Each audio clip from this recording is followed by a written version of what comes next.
پہلی بات یہ ہے کہ بڑا امید تھی کہ اب سیشن چل رہا ہے اور Jammu Kashmir reorganization restoration of statehood کے لیے بل آئے گا.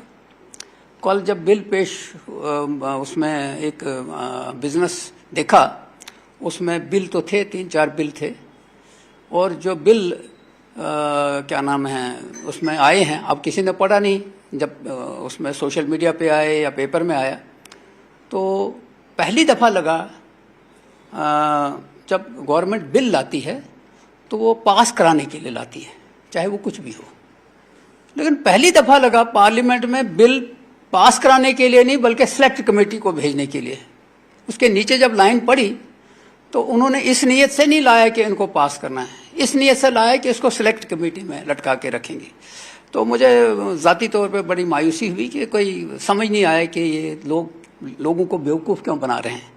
وہ دن بھی نہیں رہے، یہ بھی نہیں رہیں گے. یہ پوری دنیا کو بیوقوف بنا رہے ہیں تو یہ نہیں سمجھتے ہیں کہ ان کا حشر کیا ہونا ہے. یہ سب چونکہ ان کو خود اریسٹ اس میں ہونا ہے، ایک وقت آئے گا یہ سارے اندر جائیں گے اسی میں، اپنے ہی بلوں میں.